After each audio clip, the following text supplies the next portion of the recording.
I can still hear the scream that the scream I had when how I screamed. Yeah.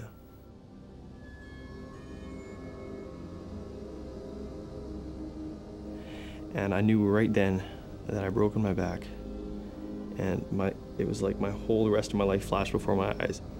You know, there was a couple of times when you're just like, why didn't it just kill me? You know? Because it was a 24-hour shift work job, and I didn't like that. Because he was so willing, he was getting more and more tired. I may be the youngest here, and they don't usually hire 16-year-olds. There's danger. When you're tired, you misjudge. But I can handle it. I'm tough. Hurry, hurry, hurry. They were really pushing, let's get our production quota. So I didn't like that.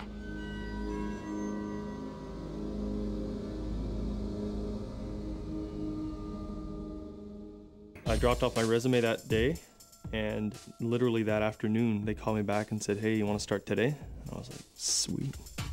For lack of a better term, I was everybody's bitch. If somebody told me they wanted something done, there's no way I was going to say no.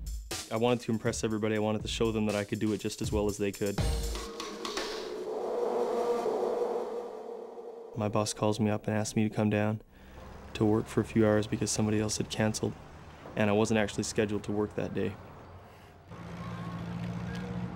You know, they seemed unsafe, but I felt like that was an inherent part of the risk of any job. I felt like the things that I did that were dangerous were just part of the job. And I looked down the laneway and I realized that I'm in an area of high traffic, so I'm like, okay, well, I should move the forklift. I had seen so many guys do this, and apparently this is, you know, forbidden. You don't ever go near this, is putting the forklift in gear when you're not in it.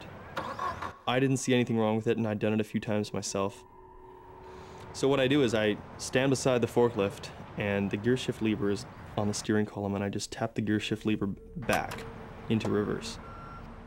And it starts, I start moving backwards, and it starts moving backwards. And the only thing I didn't notice was if I'd looked at the wheels, I would have seen that they were turned. At first I ran around to the other side because I was kind of confused. I was like, okay, how do I get back in this thing when it's moving?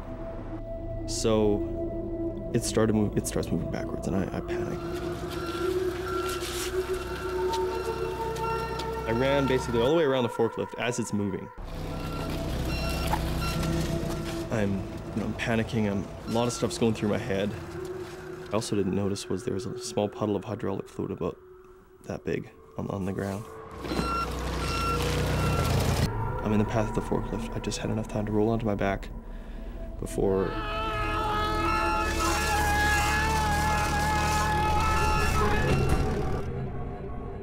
it was in slow motion how everything happened, and literally the rest of my life kind of flashed. I was like, so I screamed out of fear, out of anxiety, out of just, you know, I felt like a baby again. I was laying there, I'm crying, I'm like, I'm not gonna walk again, I'm not gonna walk again.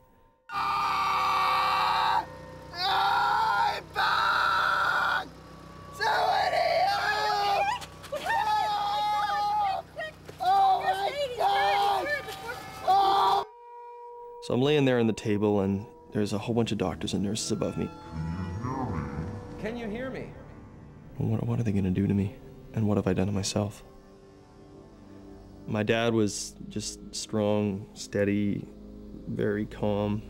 Here was my son, so proud to be driving a forklift. Didn't occur to me to ask myself, does he know what he's doing? How fast does it move, for instance? Is he competent in using this machine? They scoot around pretty quickly. How risky is it that he wasn't indeed paralyzed, you know, from the neck down, or killed? Oh, so I don't have to just worry about joyriding on Friday night. It was so preventable, it's ridiculous. I have to worry about when they go to work on Monday morning or after school. If they had given me the proper training. The workplace can be a really dangerous place. Make sure you know what kind of training you need. I want parents to know that. Know your rights, know what is required of you and what is required of your employer.